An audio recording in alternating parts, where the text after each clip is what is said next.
2 सितंबर 2025 का कोयटा धमाका सिर्फ एक दहशतगर्दाना हमला नहीं था, बल्कि सियासी जिद और सिक्योरिटी वार्निंग की खुली खिलाफ वर्जी का नतीजा था। दफा 144 नाफिज थी, इंटेलिजेंस रिपोर्ट्स वाज़ेह थी। ये सानहा महज गफलत नहीं था, ये सियासी हटदर्मी थी। अख्तर मेंगल ने अपनी रैली से बाज न आकर बेगुनाह जानों को खतरे में डाल दिया और पीटीएम मौके पर मौजूद थी ताकि दहशतगर्दों और दहशतगर्दी से आवाम की तवज्जो हटाई जा सके और अपने मजमूम अज़ाइम को पूरा किया जा सके। वार्निंग्स को नजरअंदाज किया गया, कानून तोड़ा गया, जिंदगियां जाया हुई और पीटीएम ने फौरन रियासत पर इल्जाम लगा दिया।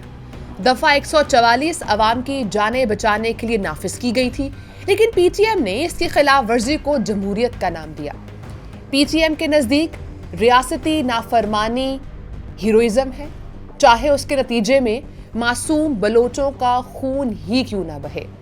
अख्तर मेंगल महफूज रहे, लोग मारे गए और पीटीएम को मिल गया अपना बयानिया। सवाल ये नहीं उठाया गया कि लीडर हुजूम को छोड़कर कैसे बच निकला। सवाल ये बनाया गया कि रियासत ही जिम्मेदार है। पीटीएम का फॉर्मूला पुराना है, दहशतगर्दी से इनकार, रियासत पर इल्जाम और दहशतगर्दों की पर्दापोशी। कोयटा का वाकया इसी फॉर्मूले की एक और किस्त थी।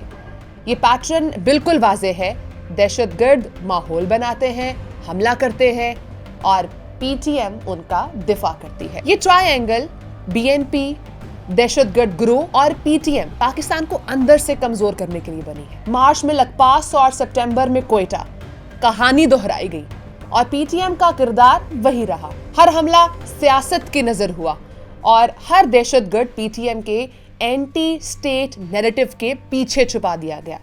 नतीजा ये कि मासूम बलोच अवाम को निशाना बनाया गया और पीटीएम ने उनके जनाजे को प्रोपेगेंडे का जरिया बना लिया। पीटीएम के लिए हर ताबूत नुकसान नहीं, बल्कि पाकिस्तान पर उंगलियां उठाने का एक और मौका है।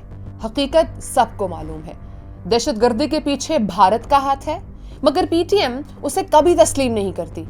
उल्टा ये भारतीय फिंगरप्रिंट्स को मिटाकर दहशतगर्दों को कवर नैरेटिव देती है। असल क़यादत अपनी आवाम की हिफाजत करती है, लेकिन पीटीएम दहशतगर्दों और उनके सहूलतकारों की हिफाजत करती है। ये दिफा नहीं, बल्कि ये रियासत दुश्मनी और अफरा तफरी से वफादारी है। पीटीएम और बीवाईसी एक ही अनाकिस ज़हनियत के तहत चलते हैं।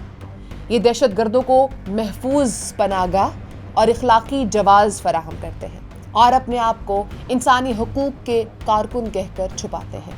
उनके एहतजाज इंसाफ के लिए नहीं, बल्कि दहशतगर्दों को ढाल देने और रियासत पर दबाव डालने के लिए होते हैं। ये दोनों तहरीकें एक दूसरे की हर मुहिम और हर एहतजाज में कंधे से कंधा मिलाकर चलती हैं। इनका इत्तेहाद अवामी बहबूद के लिए नहीं, बल्कि एक खास एजेंडे के लिए है। इसका मकसद पाकिस्तान को गैर मुस्तहकम करना है। पीटीएम और बीवाईसी की सियासत एक मखसूस नैरेटिव पर खड़ी है।